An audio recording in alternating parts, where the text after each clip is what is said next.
de la religion.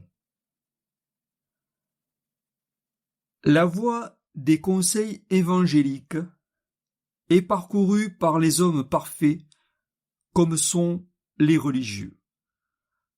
Nous allons donc nous entretenir d'abord de la religion elle-même ou autrement de la vie commune.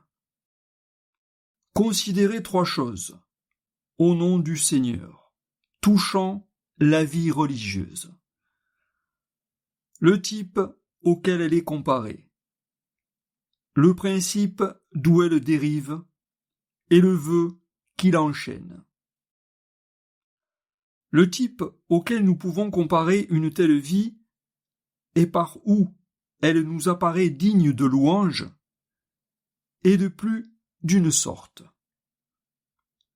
3 choses, en effet, provoquent nos hommages chez les religieux.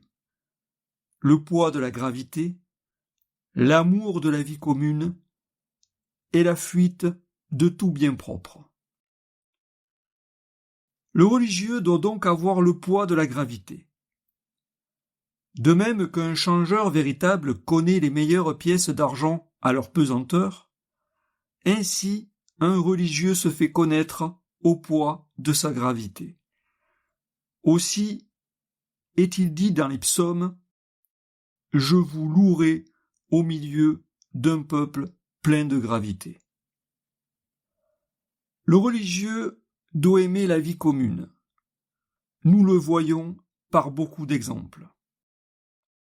D'abord, quand plusieurs hommes sont réunis, ils s'avancent avec plus de sécurité, ils sont plus forts contre les attaques, et ils trouvent en eux-mêmes des consolations plus abondantes.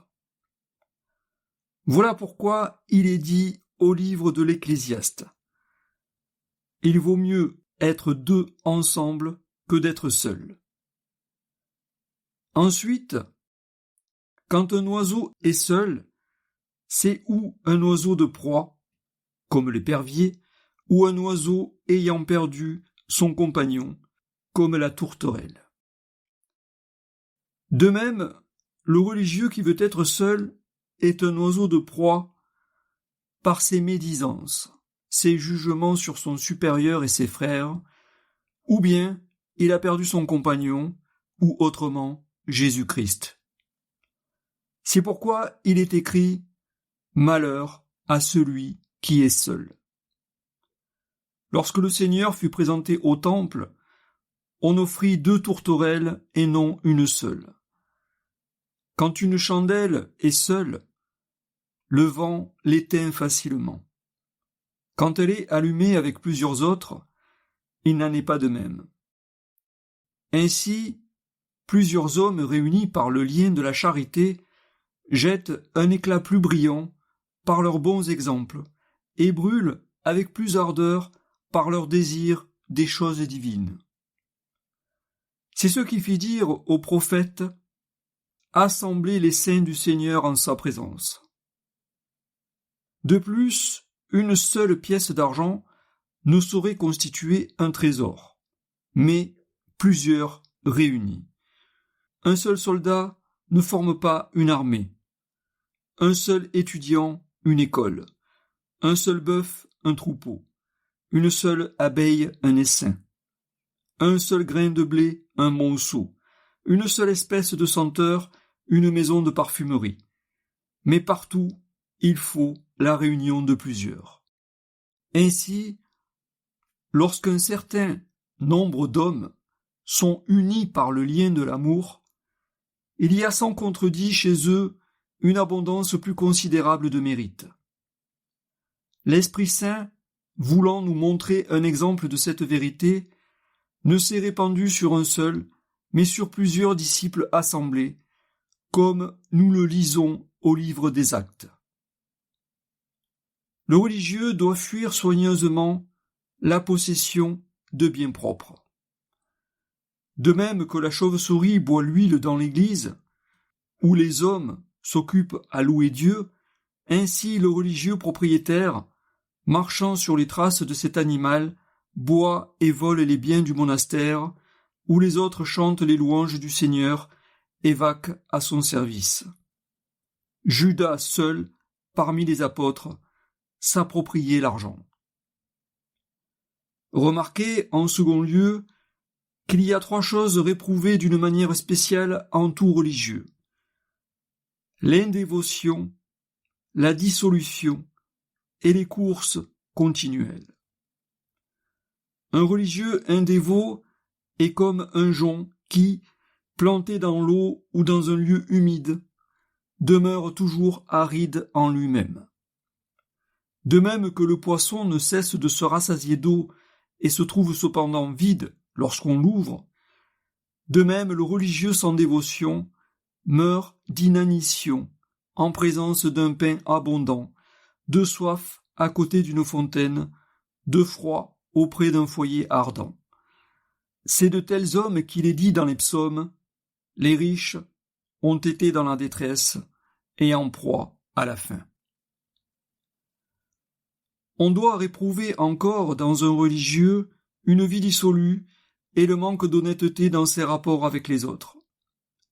Un homme du monde vivant de la sorte ne fait tort qu'à lui, mais un religieux dissolu et sans réserve déshonore son monastère et son ordre. Quand on présente du vin sur un marché, on juge de la totalité par celui que l'on offre dans un verre à l'appréciation publique. Ainsi, le monde juge de toute une communauté, de tout un ordre, soit en bien, soit en mal, par les exemples offerts à ses regards en la personne d'un seul religieux. Voilà pourquoi l'apôtre a dit: « Nous avons été donnés en spectacle au monde. » Enfin, les courses continuelles méritent d'être condamnées dans un religieux. De même qu'un poisson ne saurait vivre longtemps hors de l'eau, de même un religieux ne saurait être longtemps à courir sans s'exposer par sa faute à une prompte mort.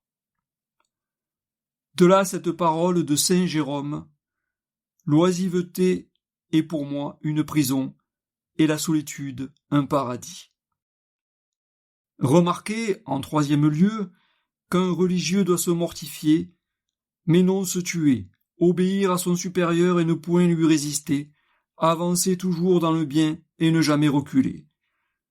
D'abord, un religieux ne doit point tuer son corps, mais le discipliner, régler la discipline d'une manière conforme à la raison, et quelquefois même relâcher de sa sévérité. De même que l'aigle abaisse ses ailes pour mieux les étendre ensuite, de même que le chasseur relâche les cordes de son arc pour les resserrer plus fortement après, ainsi, de temps à autre, il faut modérer et tempérer la rigueur de la discipline, pour ensuite l'embrasser avec une énergie nouvelle, car l'apôtre a dit que votre obéissance soit raisonnable. Un religieux doit obéir avec humilité à son supérieur et ne point lui résister. On juge un membre paralysé quand il ne se meut pas au commandement de la tête. Tel est le religieux pervers et insoumis qui n'éprouve rien et demeure insensible aux ordres de son père spirituel. C'est de pareils hommes qu'il est écrit dans l'Exode: « Ils deviendront immobiles comme des pierres. » L'élément liquide, dit Aristote, ne saurait se servir de borne à soi-même. Il a besoin d'être retenu par un autre. Ainsi, le religieux est bien gouverné seulement lorsqu'il observe les commandements de son supérieur. Il l'est mal quand il suit le mouvement de sa volonté propre. De là cette parole de saint Bernard: « ôtez la volonté propre, et il n'y aura plus d'enfer. » Un religieux doit avancer toujours dans le bien et ne jamais reculer. Il doit commencer par des choses plus faciles, pour aller ensuite à des choses plus sublimes, car ne pas profiter dans la voie de Dieu, c'est décroître. De même que l'édifice est plus large à sa base et va en se resserrant à mesure qu'il s'élève davantage, ainsi un religieux doit commencer par établir sa perfection sur une telle base qu'il puisse y ajouter et persévérer. Autrement, on lui appliquera cette parole de l'Évangile. Cet homme a commencé à bâtir et il n'a pu terminer. Mais il doit par-dessus tout persévérer dans la vie religieuse parce que, dit le Sauveur, quiconque met la main à la charrue et regarde en arrière n'est point propre au royaume de Dieu. Ce serait une grande folie pour un homme de sortir du vaisseau au moment de la tempête et de se jeter dans la mer. Ainsi est insensé celui qui, au milieu de la tentation, abandonne la vie religieuse pour se précipiter au milieu des flots de ce monde. C'est à un tel homme qu'il convient de dire « Si vous ne demeurez sur le vaisseau, vous périrez. » En quatrième lieu, un religieux a besoin d'être nourri sous la discipline et d'être formé d'une triple manière. Comme un petit enfant dans la maison paternelle, comme une faible plante dans un jardin, comme un tendre arbrisseau dans un verger. Il doit être nourri et élevé avec soin sous les lois de la discipline à la façon d'un petit enfant.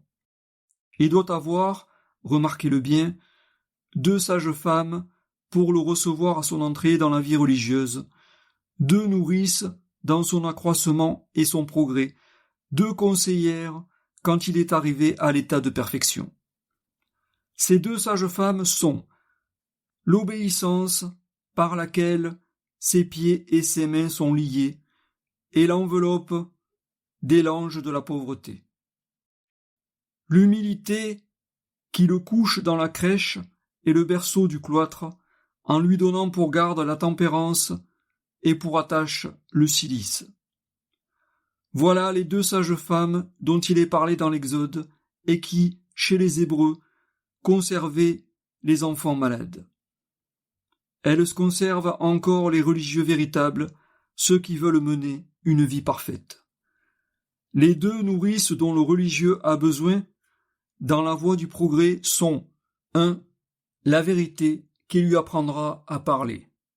Aussi, Saint Pierre nous dit-il, « Si quelqu'un parle, qu'il paraisse que Dieu parle par sa bouche. » 2. L'honnêteté qui lui indiquera comment il doit marcher. De là cette parole de l'apôtre. Nous vous ordonnons de vous conduire honnêtement envers les personnes du dehors. Il lui faut néanmoins 2 conseillères dans l'état de l'âge mûr ou de la perfection. La première est la charité envers Dieu et le prochain, car saint Paul a dit que la charité fraternelle habite parmi vous. La seconde, l'austérité pour lui-même, selon cette autre parole du même apôtre, « Je châtie mon corps et je le réduis en servitude. » Le religieux doit être traité sous les règles de la discipline, ou autrement dans la vie religieuse, comme une plante en un jardin. Le jardinier remue souvent la terre autour des jeunes plantes confiées à ses soins. Ainsi doit-il en être spirituellement pour le jeune religieux. On arrache ces plantes d'un lieu, on les transplante dans un autre, on les tient enfermées, on les arrose, on les émonde, on les environne de terre et on les cultive. Ainsi, le novice, comme une plante délicate, a besoin d'être arraché entièrement au monde, transplanté dans la vie religieuse, enraciné par une sainte résolution, enfermé par la circonspection, arrosé par la dévotion, environné par des exercices et des occupations, et enfin d'être cultivé. Telles sont ces plantes nouvelles dont parle le prophète, alors qu'elles s'offrent à nos regards dans toute la force de leur jeunesse. Enfin, le religieux doit être formé dans la vie religieuse comme un arbuste dans un verger. Quand un arboriste possède un rejeton d'une espèce excellente, il l'entoure d'une multitude de soins. Il s'applique à lui faire prendre racine, à fortifier sa tige, à lui faire produire des branches, des feuilles, des fleurs et des fruits. Ainsi l'arbuste spirituel, le néophyte, l'homme nouvellement placé dans la vie religieuse, comme en un lieu de réserve, a lui aussi besoin de prendre la racine d'une humilité profonde, la tige d'une droite intention, les rameaux d'une charité sincère, les feuilles d'un langage honnête, les fleurs d'une vie aimable, et enfin par-dessus tout, les fruits des bonnes œuvres, car c'est à ces fruits qu'on le reconnaîtra, selon la parole du Sauveur. C'est de rejetons semblables, de rejetons généreux et de grande espérance que le prophète a dit « Vos enfants seront autour de votre table comme de jeunes oliviers, et cette table n'est autre que la religion sainte. » La vie religieuse est vraiment digne de louange en son origine première. Toute religion, toute congrégation spirituelle, toute réunion d'une vie fraternelle a pour premier auteur Samuel, qui rassembla en un même lieu un grand nombre de prophètes, comme nous le lisons au premier livre des rois, et comme l'histoire nous l'enseigne. Elle prit naissance, en second lieu, d'Élisée, avec qui demeurèrent les fils des prophètes, comme nous l'enseigne encore la Sainte Écriture. Son troisième auteur est Saint Jean-Baptiste, qui forma une assemblée de disciples. Le quatrième est Jésus-Christ, qui réunit des disciples et des apôtres. Ce genre de vie eut ensuite pour auteur les apôtres, auxquels s'attachèrent beaucoup de disciples, menant une vie commune, après l'envoi de l'Esprit Saint, car parmi eux, nul n'appelait sien ce qu'il possédait, mais tout était commun. Après eux, Saint Marc eut à Alexandrie des disciples menant une vie admirable, comme nous le lisons dans l'histoire ecclésiastique. De là sont sortis les moines, qui furent de trois sortes. Les cénobites vivant en communauté, ceux appelés rémobotes, qui habitaient 2 et 3 ensemble, et les anachorètes, qui demeuraient seuls dans le désert. Paul en est le fondateur, Antoine la gloire, et Jean-Baptiste le chef. La vie religieuse est enfin maintenue et enchaînée par un lien vraiment remarquable, un lien qui la rend tout à fait glorieuse. Ce lien est triple et digne de louange. Il est formé de l'obéissance religieuse qui soumet, de la pauvreté qui allège et de la chasteté qui embellit. L'obéissance ôte aux religieux sa volonté propre et par conséquent l'enfer. Selon cette parole déjà citée de saint Bernard, enlevez la volonté propre et il n'y aura plus d'enfer. La pauvreté délivre de l'amour des choses terrestres et par là même de tout mal, comme l'enseigne saint Paul en ce passage. La source de tous les maux est la cupidité. La chasteté éloigne de l'homme toute souillure de la chair et le rend semblable aux anges, selon que nous l'apprend le Sauveur quand il nous dit « Après la résurrection, les hommes n'auront point de femmes, ni les femmes de mari, mais ils seront comme les anges de Dieu dans le ciel. » Nous allons maintenant parler avec ordre de ce triple lien. Commençons par l'obéissance. De l'obéissance. Nous avons 3 choses à considérer touchant l'obéissance. Les éloges dont elle est comblée, les secours dont elle est assistée et les emplois auxquels elle est appliquée. Les éloges dont l'obéissance a été comblée sont en grand nombre. Elle est appelée l'école du Sauveur, un genre de martyre glorieux, la palme triomphale, l'échelle du paradis. Le Sauveur a enseigné l'obéissance d'une triple manière par son exemple, en venant en ce monde, en demeurant au milieu du monde, en quittant le monde. Il l'a enseigné en venant en ce monde, comme il le dit lui-même en ses paroles. Je suis descendu du ciel, non pour faire ma volonté, mais la volonté de mon Père qui m'a envoyé. Il l'a enseigné en demeurant au milieu du monde, car, dit l'apôtre, il s'est fait obéissant jusqu'à la mort. Il l'a enseigné en sortant du monde, quand, dans sa passion, il a dit à son Père, qu'il soit fait non comme je le veux, mais comme vous le voulez. L'obéissance est un genre de martyre glorieux et la palme du triomphe. En effet, elle donne la mort à l'homme et lui enlève la tête de sa volonté propre. Il est écrit de ce martyr au premier livre des rois, « L'obéissance vaut mieux que les victimes ». Elle est l'échelle du paradis, et saint Bernard lui assigne 7 degrés. Le premier consiste à se soumettre volontiers et sans regimber à l'exemple de saint Paul quand il dit « Seigneur, que voulez-vous que je fasse ?» Le second, à obéir avec simplicité et sans dissimulation, comme David en ce passage du psaume « Je suis devant vous comme une bête de somme ». Le troisième, à obéir avec joie et sans murmure, comme Simon le Cyrénéen qui a porté la croix de Jésus quand on la lui imposa outrageusement. Le quatrième, à obéir promptement et sans retard, à l'exemple de Pierre et d'André qui, à la voix seule du Seigneur, laissèrent leur filet et le suivirent. Le cinquième, à obéir courageusement sans considérer le danger.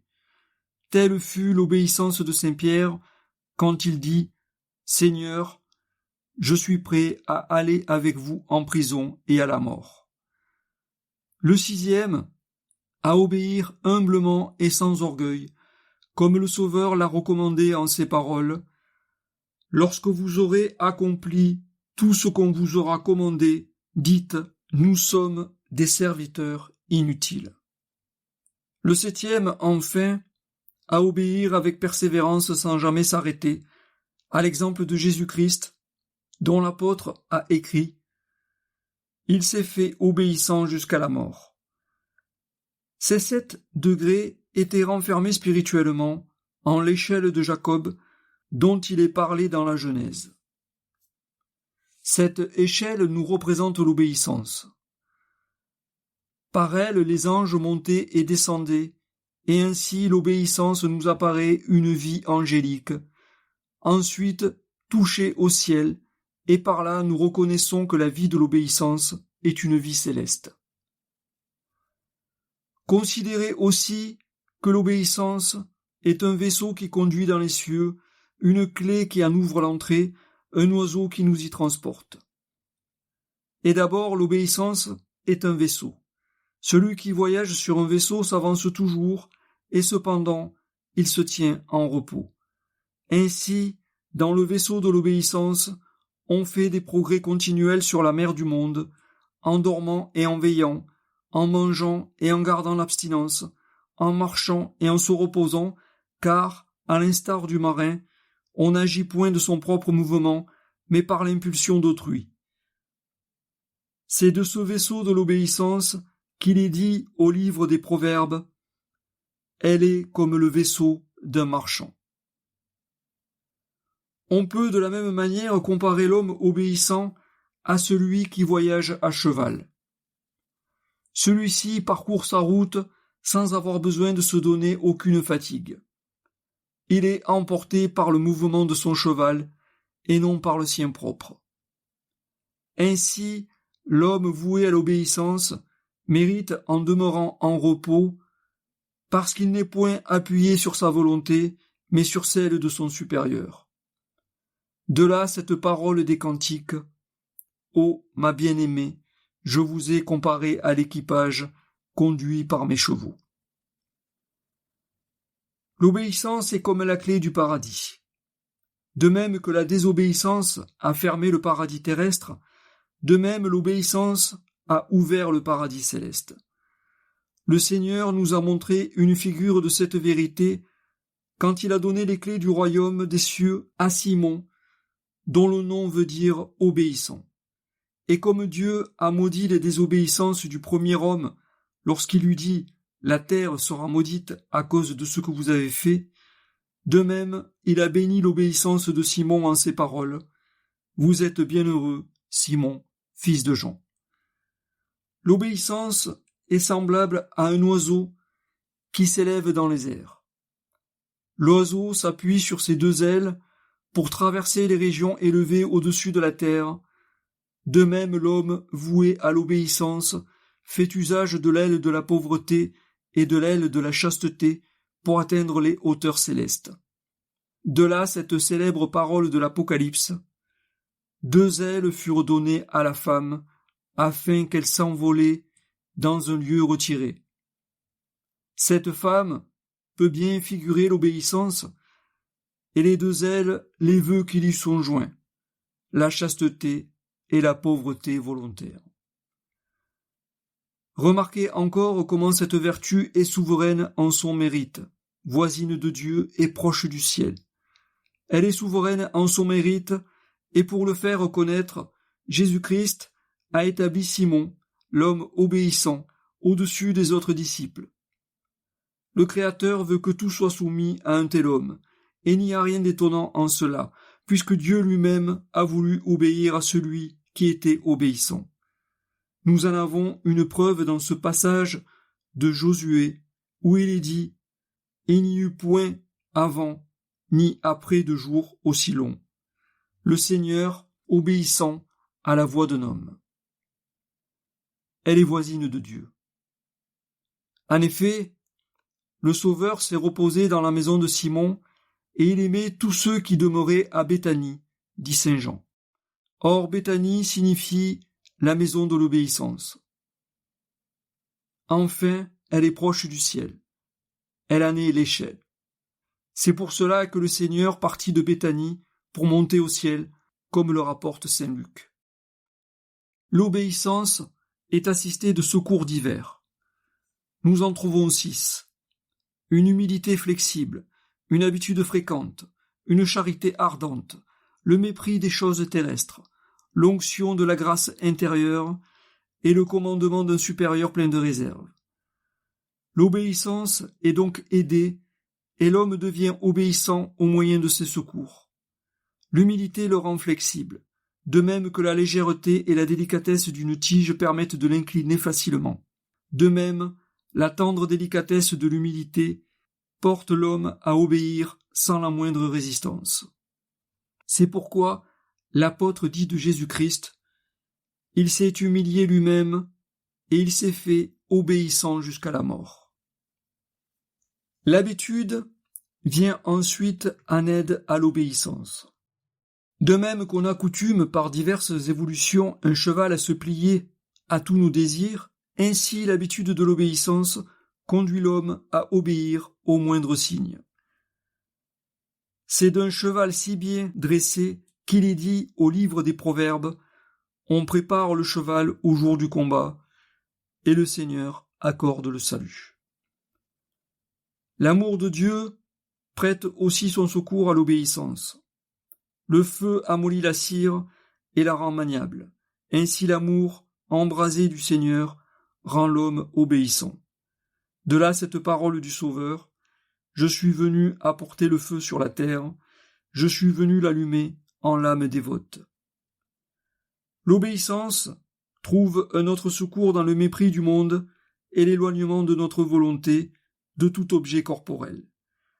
L'écorce, tant qu'elle est jointe à l'arbre, est dure et inflexible, mais une fois qu'elle en est séparée, on la plie à sa volonté. De même, l'esprit de l'homme se plie sans difficulté à l'obéissance quand il est devenu étranger aux choses de la terre. C'est en la disposition où se trouve un tel homme que le prophète a dit « Je suis prêt et je n'éprouve aucun trouble. » L'onction de la grâce intérieure prête encore à l'obéissance un puissant secours.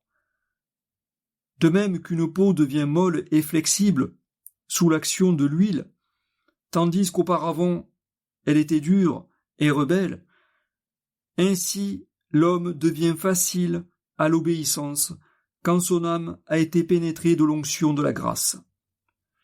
C'est de cette onction que saint Jean a parlé dans ce passage. Conservez en vous l'onction que vous avez reçue. Enfin, la réserve de celui qui commande est un encouragement à l'obéissance. Dieu lui-même a donné l'exemple d'une telle conduite. Il a défendu seulement le fruit d'un seul arbre du paradis, et il a permis tous les autres. Mangez, a-t-il dit, du fruit de tous les arbres du paradis, mais ne mangez pas du fruit de l'arbre de la science du bien et du mal. L'obéissance a des devoirs à remplir, et ils lui sont imposés par 3 sortes de préceptes. Elle doit se soumettre aux préceptes de droit naturel, et nous les trouvons renfermés en ce passage de Tobie. Prenez garde de ne point faire à autrui ce que vous souffririez avec peine de sa part, et dans cet autre de saint Matthieu, faites aux hommes ce que vous voulez qu'ils vous fassent. Nous devons, en second lieu, obéir aux commandements contenus dans la Sainte Écriture, tels qu'ils sont exprimés dans l'Exode, et commençant par ces mots, « Vous n'aurez point de Dieu étranger ». Nous devons obéir enfin aux préceptes inspirés par la grâce, comme en ce qui concerne l'amour de Dieu et du prochain. Nous en avons parlé en traitant de la charité. De la pauvreté. Il y a 3 choses à considérer spécialement touchant la pauvreté. Elle a un prix céleste au moyen duquel les pauvres peuvent acheter le ciel. Elle est un festin divin auquel sont invités les pauvres. Elle est un trône glorieux sur lequel les pauvres sont placés. La pauvreté a un prix céleste au moyen duquel il est au pouvoir des pauvres d'acheter le royaume des cieux. En effet, saint Augustin a dit « Le royaume des cieux s'achète par la pauvreté ». Et remarquez bien que ce royaume appartient véritablement aux pauvres à titre d'achat, car ils en paient réellement le prix marqué par Jésus-Christ, quand il a dit « Quiconque aura quitté sa maison, ou ses frères, ou ses sœurs, ou son père, ou sa mère, ou sa femme, ou ses enfants, ou ses terres, à cause de moi, aura pour héritage la vie éternelle. » La pauvreté est un festin céleste où les pauvres sont rassasiés. Quand on appelle à l'aumône, les pauvres seuls viennent et se hâtent. De même, au banquet du ciel, ou autrement aux félicités du paradis auxquelles Jésus-Christ nous invite, les pauvres seuls sont admis. Nous le voyons par l'exemple donné dans saint Luc à l'endroit où il est dit « Un homme fit un grand repas », etc. 3 sortes d'hommes, remarquez-le bien, refusèrent de se rendre à ce repas, mais en apportant des excuses frivoles. Les avares engraissés par leur richesse, les impudiques remplis de l'embonpoint de leur iniquité, et les orgueilleux enflés par les honneurs. De même, selon la parole de Moïse, le peuple de Dieu, après avoir été engraissé, surchargé de ses dons et mis dans une pleine abondance, a abandonné son Créateur et s'est éloigné de Dieu, son Sauveur. Les avares sont figurés par celui qui avait acheté 5 paires de bœufs, les impudiques par celui qui s'était marié, les superbes par celui qui avait acquis une maison. Aussi, tous ces hommes ont-ils été exclus à juste titre de ce festin, et les pauvres seuls y furent-ils admis, selon qu'il est dit en ces paroles, « Appelez les pauvres, les estropiés, les aveugles et les boiteux. » La pauvreté est, en 3e lieu, un trône glorieux sur lequel les pauvres sont appelés à s'asseoir.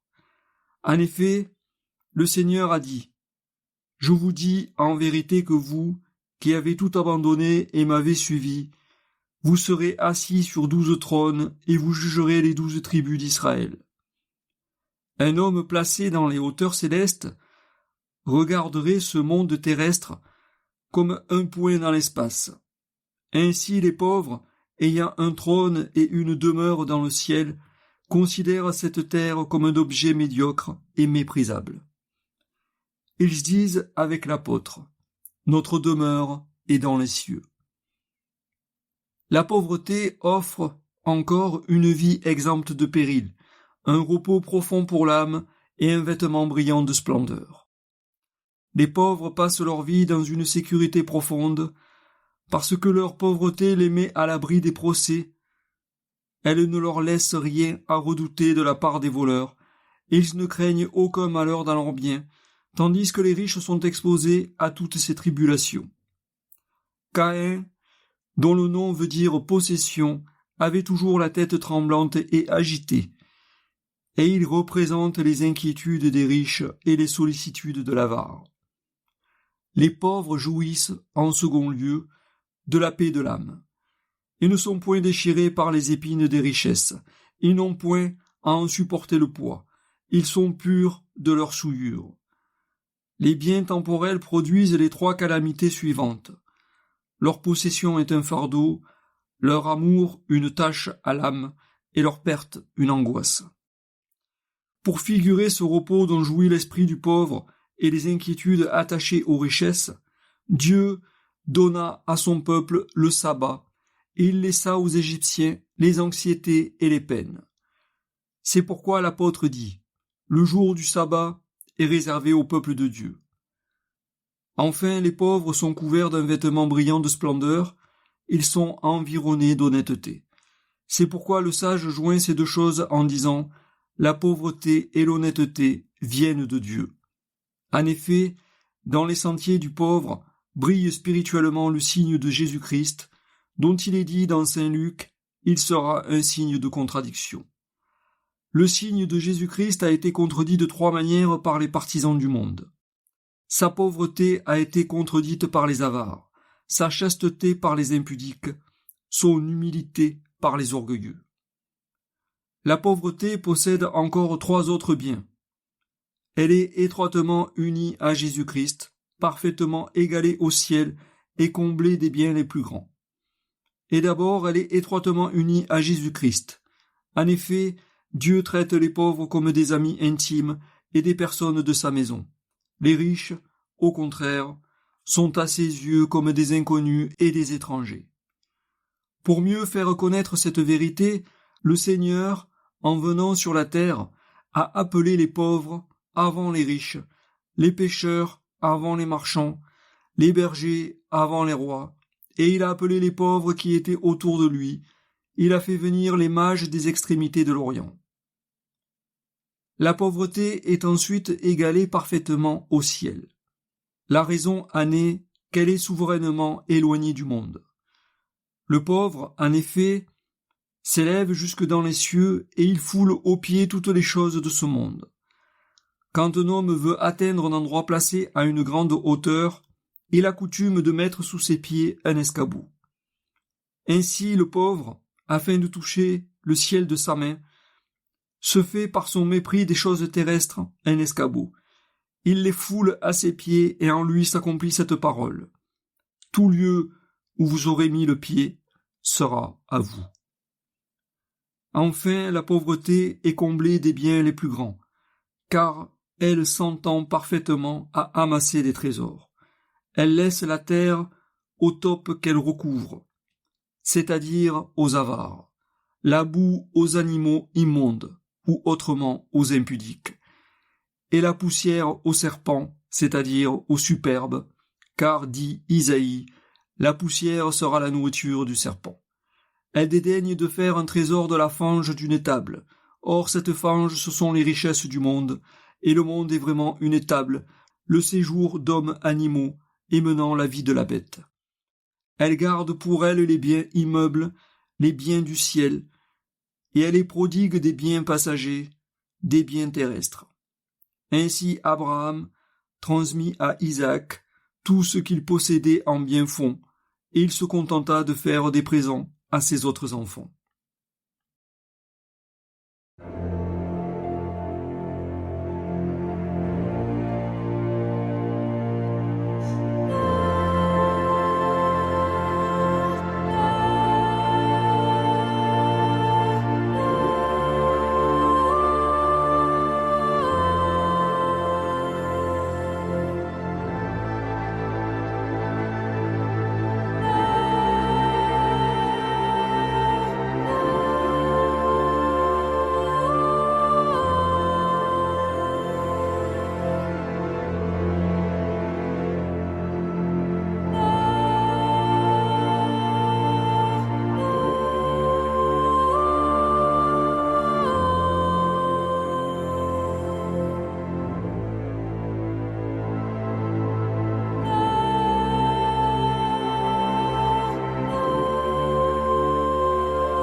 De la chasteté. Nous avons 3 considérations à faire touchant la chasteté. Elle fleurit comme un lys au milieu des épines, un lys incorruptible, d'une valeur inestimable, et dont les feuilles ne sauraient s'altérer. Elle est précieuse parmi les perles du prix le plus élevé, et son trône est placé au-dessus des étoiles. En premier lieu, la chasteté fleurit comme un lys au milieu des épines. En effet, il est dit au livre des Cantiques, « Tel qu'est le lys entre les épines, telle est ma bien-aimée entre les autres filles. » La fleur du lys se divise en 6 parties blanches comme la neige, et elle renferme 6 graines ayant la couleur de l'or. Ces feuilles d'une blancheur admirable marquent la pureté de la chair et les graines semblables à l'éclat de l'or, l'innocence de l'âme. La fleur, disons-nous, est formée de 6 parties distinctes comme d'autant de feuilles, et elle se représente 6 choses nécessaires à la pureté. La première est la sobriété dans le boire et dans le manger, ce qui a fait dire à saint Jérôme qu'une vierge fuit le vin comme un poison. Enfin, le vin et la jeunesse sont comme un double incendie de concupiscence. De là cette parole des proverbes, le vin est une source d'intempérance. Et ensuite, Lot a commis un inceste au milieu de l'ivresse causée par le vin. La seconde de ces feuilles est la grossièreté dans les vêtements. Souvenez-vous, dit saint Bernard, que plus l'ouvrier chargé de travailler la laine se sert d'un instrument rude, plus l'étoffe sortie de ses mains est moelleuse. C'est ainsi qu'un habit grossier rend le corps plus chaste. Au contraire, les enfants d'Israël sont tombés dans les crimes avec les filles de Moab, dont les vêtements étaient somptueux. La troisième feuille est un travail laborieux, tandis que la paresse et le repos sont l'aliment principal de la luxure. Voici, dit Ézéchiel, quelle a été l'iniquité de Sodome, votre sœur. Ça été l'orgueil et l'excès des viandes, l'abondance de toutes choses et l'oisiveté. David est devenu coupable également au sein du repos. La quatrième feuille est la garde des sens, surtout de la vue et de l'ouïe, car la curiosité qui nous porte à voir et à entendre est une voie au péché. Ainsi Dina, fille de Jacob, était sortie pour voir les femmes du pays où elle demeurait, et elle devint la victime de Sichem, fille des morts. La cinquième feuille est la modestie dans les paroles, et principalement l'éloignement des paroles impures, parce qu'un langage dissolu et déshonnête excite à la luxure. De là cette recommandation de l'apôtre, « Ne vous laissez point séduire par de vaines paroles, car les entretiens mauvais corrompent les bonnes mœurs. » Que les discours d'une vierge, dit également saint Jérôme, soient pudiques, modestes, peu empressés, rares et moins remarquables par leur éloquence que par leur timidité. Que la Vierge, dans la vie nouvelle dont elle fait profession, dit-il encore ailleurs, soit grave, d'une honnêteté admirable, d'une modestie étonnante, d'une patience merveilleuse, que sa pureté brille en sa démarche et que ses vêtements annoncent une pudeur véritable. Que ses discours soient pleins de réserve et émis en temps opportun. La sixième feuille est la fuite des occasions diverses et surtout des personnes de notre sexe. Ne vous arrêtez point, dit la Genèse, dans la contrée qui est voisine d'un tel pays. Les animaux qui vivent dans les forêts ont un poil plus délicat que les animaux domestiques. Nous lisons aussi, au livre des rois, que Tamar souffrit violence d'Amon, son frère, parce qu'il demeura seul avec elle en sa demeure. De là cette parole de saint Bernard. Les vierges qui sont vraiment vierges doivent toujours être tremblantes et jamais en pleine sécurité. Elles doivent craindre même là où elles n'ont rien à redouter. Le lys renferme 6 graines ayant l'éclat de l'or, et par là il figure les 3 manières dont nous devons aimer Dieu et les 3 motifs de cet amour.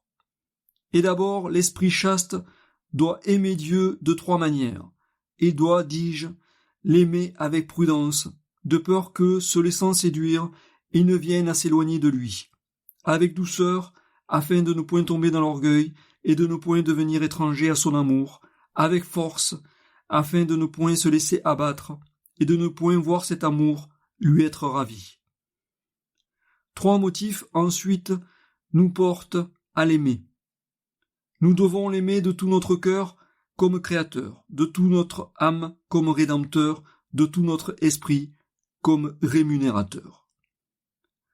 En second lieu, la chasteté l'emporte sur toutes les pierres précieuses par la grandeur de son prix. On ne saurait, dit l'Écriture, estimer dignement une âme chaste. En effet, la chasteté est un trésor dont la valeur s'unit à celle de la charité. C'est pourquoi on doit l'aimer souverainement. C'est de lui qu'il est dit « Le royaume des cieux est semblable à un trésor caché dans un champ. Celui qui l'a trouvé le cache. Ensuite, il s'en va plein de joie. Il vend tout ce qu'il a et achète ce champ. C'est un trésor placé dans un vase très fragile. Et il faut veiller avec le plus grand soin à sa conservation. Nous portons, dit l'apôtre, ce trésor en des vases d'argile. Mais aussi, il y a une vertu bien grande à garder la chasteté dans une chair corruptible. C'est un trésor toujours assiégé par un ennemi pervers, C'est pourquoi il faut craindre souverainement, mais en même temps nous acquérons un grand honneur à le préserver de toute atteinte. Ainsi est digne de louange celui qui défend un camp exposé de toutes parts contre les assauts d'une armée puissante. En troisième lieu, la chasteté a son siège élevé au-dessus des étoiles. Et il est figuré par ce grand siège d'ivoire dont il est parlé au livre des rois. L'ivoire est froid, il est solide et éclatant de blancheur. Il est froid contre la concupiscence, solide par la fermeté de sa persévérance, et blanc par la candeur de son innocence. Ensuite, l'ivoire, quand il est enfermé dans une étoffe de lin bien pur, préserve cette étoffe de l'incendie. De même, la chasteté placée dans une âme tient le corps à l'abri des flammes de la volupté. Remarquez aussi que la chasteté a un fruit très abondant, une course très rapide et une auréole brillante de beauté. Et d'abord, elle a un fruit très abondant. Elle est en effet ce bon grain de l'Évangile qui a donné tantôt 30, c'est la chasteté conjugale, tantôt 60, c'est la chasteté de la viduité, et tantôt 100, c'est la chasteté virginale. La chasteté a une course très rapide. Elle atteint Dieu de 3 manières différentes, en courant, en nageant, en volant. Elle l'atteint en courant par l'accomplissement de bonnes œuvres, en nageant à travers les eaux de la dévotion intérieure, en volant au moyen d'une contemplation sublime, et ainsi, selon la parole de saint Jean, elle suit l'agneau partout où il va. Elle est environnée d'une auréole admirable, car ce n'est pas seulement l'auréole d'une récompense accidentelle, mais l'auréole d'une gloire spirituelle. Il y a une triple auréole, celle des vierges, des martyrs et des docteurs. L'auréole des vierges est composée de fleurs, celle des martyrs de pierres précieuses, et celle des docteurs est toute brillante d'or. L'auréole des vierges est composée de fleurs, c'est d'elle qu'il est dit « Venez des hauteurs du Liban, ô mon épouse, venez, vous serez couronnée, et cette couronne est l'auréole de la chasteté. » L'Écriture appelle la chasteté une fleur, c'est donc avec raison qu'une couronne de fleurs est donnée aux âmes chastes. Ensuite, cette vertu se flétrit, comme la fleur, au moindre contact, elle se flétrit au souffle d'une délectation impure, elle se corrompt entièrement. La fleur brille ensuite de tout son éclat aux rayons du soleil et se ferme durant la nuit, pour s'ouvrir de nouveau sous l'action de la lumière. Ainsi, l'homme vraiment chaste se glorifie de sa vertu en présence de Dieu et non en présence des hommes. Notre gloire, dit l'apôtre, c'est le témoignage de notre conscience. L'auréole des martyrs est formée de pierres précieuses, car il est écrit « Vous avez placé sur sa tête une couronne de pierres précieuses ». Celle des docteurs est brillante d'or. Une couronne d'or, dit également l'Écriture, environne sa tête. Remarquez enfin que la chasteté a besoin d'un rempart bien fermé, qu'elle doit être ornée d'une ceinture d'un prix inestimable et d'une peinture éclatante. Elle a besoin d'un rempart bien fermé. En effet, il est dit « Ma sœur, mon épouse, est un jardin fermé ». On ne saurait arriver que d'en haut à un jardin saint tout entier de murailles. Ainsi, l'homme chaste, s'il est bien fortifié par le mur de la continence, ne doit être accessible qu'aux désirs célestes. Si cependant ce jardin était rempli de bêtes féroces, il lui servirait peu d'être fermé de la sorte, ou plutôt, ce ne serait d'aucun profit pour notre corps si notre âme était en proie au mouvement immonde de la luxure. C'est pourquoi l'épouse n'est pas appelée seulement un jardin fermé, mais une fontaine scellée. Elle est un jardin fermé par la chasteté corporelle et une fontaine scellée par la pureté de son âme. La chasteté doit porter une ceinture précieuse, car il est écrit « Que vos reins soient saints, et ayez en vos mains des lampes allumées. » Daniel vit un homme ayant autour des reins une ceinture d'or très pure, ou autrement d'un prix très élevé. Saint Jean vit de même le Fils de l'homme saint d'une ceinture d'or au-dessous des mamelles. Or, ces deux ceintures représentent la chasteté. La première signifie la chasteté corporelle et la seconde la pureté du cœur, car, dit Aristote, le cœur de l'homme est placé au-dessous des mamelles et un peu plus du côté gauche. La chasteté doit être ornée d'une peinture précieuse. La couleur blanche est le principe et la base des autres couleurs.